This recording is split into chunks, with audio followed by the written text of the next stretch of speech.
Let's make way for Rob Gronkowski. I know. I'm confused. UNLV will face Cal at the Art of Sport LA Bowl, hosted by Gronk at SoFi. That'll be Wednesday, December 18th at 9 Eastern. The four-time Super Bowl champ joining us on the program. Who calls you Rob? Hey, Dan. How you doing? Hi, bud. Danny, Danielle. I don't know what your name is either. We got all different types of names. I don't have a nickname, but who calls you Rob? So like my close friends call me Rob. My family members call me Rob. And that's basically all. I'm basically known as Gronk to a lot of my teammates. A lot of my teammates, depending on how they refer to me as, like if Julian's referring to me as like the football player, he calls me Gronk. But like if we're hanging out and we're just chilling and it's just us and it's more personal, he calls me Rob. But yeah, that goes with a lot of teammates as well. So basically my family, personal situations with teammates, and my close friends growing up, basically my friends from Buffalo, they call me Rob. Other than that, it's Gronk. And I love it, man. I love the name Gronk. And here's a little story too with it, is that my other brother, Dan, he's the second oldest brother in my family. He was nicknamed Gronk his whole entire life, all the way up until he got into the NFL. And then I took it over because I'm a big shot like that. Did you want to play for Buffalo when you were growing up?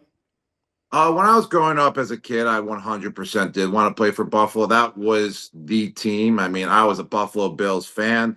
I love Eric Moulds, Takeo Spikes. That era right there was the era where I was really into it. We weren't really passionate fans like you see now with Bills Mafia, because we were just so busy with everything going on with my family, how I had 4 brothers. So we didn't really get to too many games, but we were Buffalo Bills fans just overall as a whole. And definitely always dreamed of playing for them.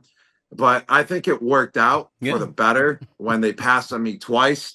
And I always used it as motivation as well. Like I pretend like I was really pissed that they didn't take me. But deep down, I kind of knew that when I got drafted to the New England Patriots, that it was a way better situation at the time. The moment when I really wanted to play for the Buffalo Bills, I would say if I had a chance to, would have been the last 4 years, of the last 4 years. Mm-hmm. So when I was in Tampa, Buffalo Bills, they were legit. And then after I was done in Tampa as well, over the last 3 years, I had a couple thoughts. Hey, how cool would that be to play for the Bills? I actually talked to them at one point before I went, back to Tampa Bay for my second year, just because, they have a solid team, Josh Allen. Just how cool would that be to play 1 year?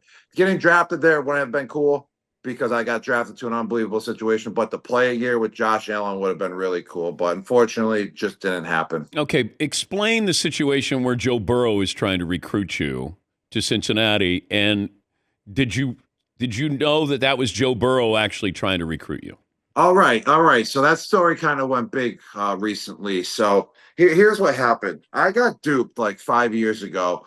Actually, not 5 years ago, however long it was, when Malcolm Brown got drafted first round to the New England Patriots. He texted me, and then I texted him back, and then it was a fake number.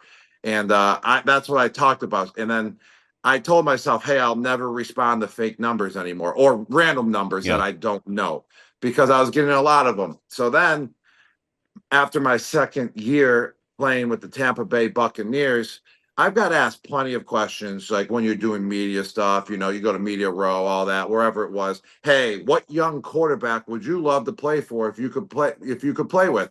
And I was like, Joe Burrow. He reminds me of Tom Brady. I watched him in the national championship game at LSU. And just the way that he stays in the pocket, the way he goes through all his reads, just the way that he presents and carries himself. I really think that would be cool to play with him. That's my young buck quarterback that I feel like I would thrive with. It blew up everywhere. Like I wanted to go to the Cincinnati Bengals. And this was right after I retired from the Tampa Bay Buccaneers.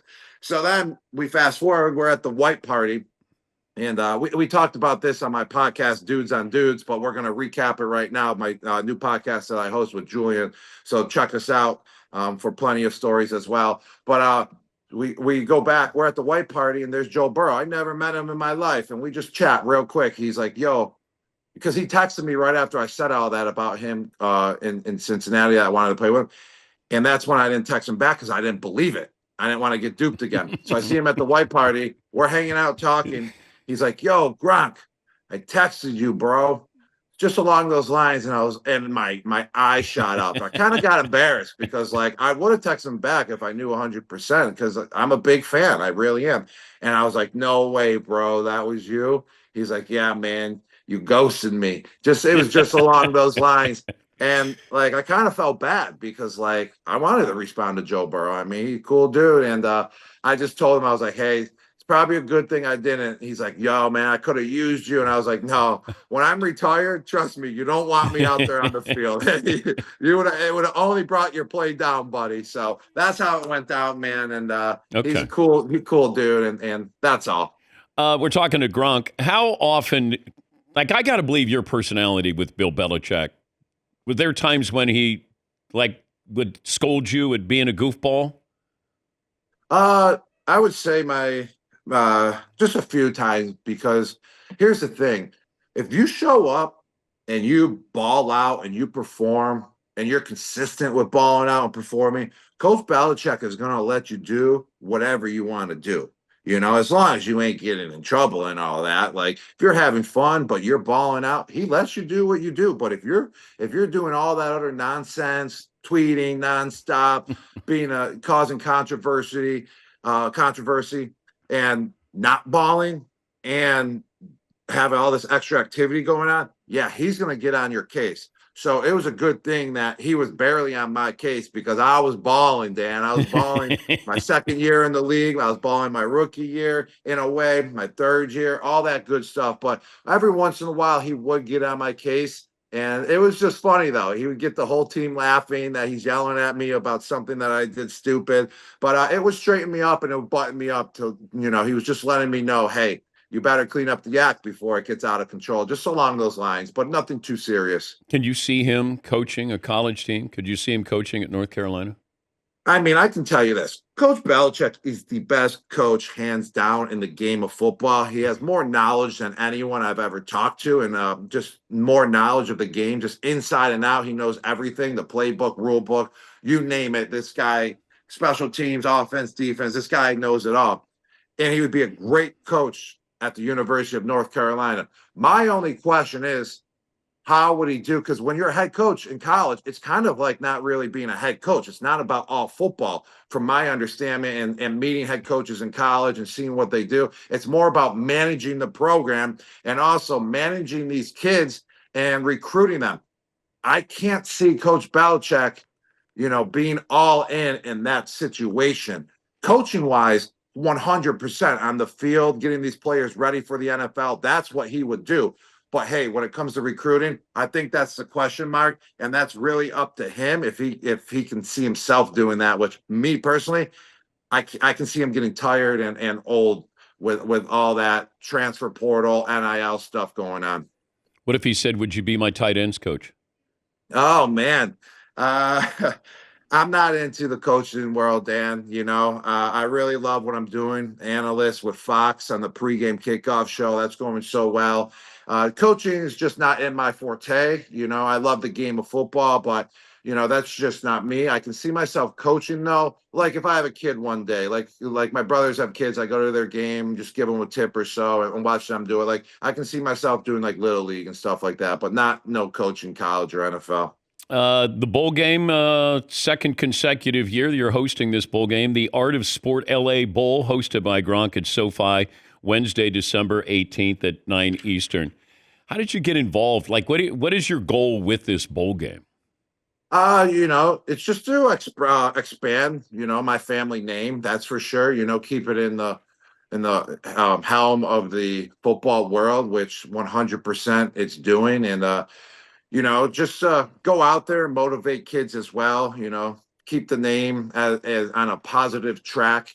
And just to stay in the football world is really cool because I actually played in this bowl game as well. It was the first bowl game that Arizona went to in 10 years when I was at the University of Arizona. And it was actually called the Vegas Bowl at the time, but it was the same exact conference matchup as it is now. And then it got moved to the LA Bowl in Los Angeles in 2020. So it's just a cool atmosphere. My goal is to bring energy to the crowd, to bring energy to the teams, all that good stuff. Like last year, I sang the national anthem. I did a couple other antics. It wasn't that great, but at least I had a chorus with me. I had four others as well with me, so it made me sound decent. It made me sound all right.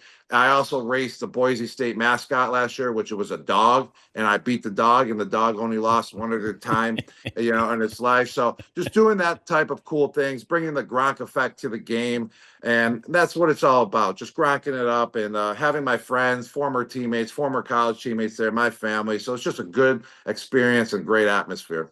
You getting married soon? Oh man, that's a great question right there, my man. I mean, I'm with my We're getting close to the holidays. Yes, we are. I've been with my girl for quite some time now. She's wonderful. She's the best. We totally understand each other's schedules. When I'm on the road, she's on the road. Sometimes she goes with me. Sometimes we bring the dog. Sometimes she stays back. We have it down to science, that's for sure. We basically already are. I mean, we act like we are, but might have to move into the future step coming up soon, man. Okay, all right. Just saying, around the holidays, that sometimes you get a little pressure. Well, we do watch all the Hallmark movies, and that's what they're all about. So I feel the pressure from the Hallmark channel every day. Congrats on the success, and good luck with the bowl game. Always great to catch up with you. My man, Art of Sport LA Bowl game hosted by yours truly, Gronk.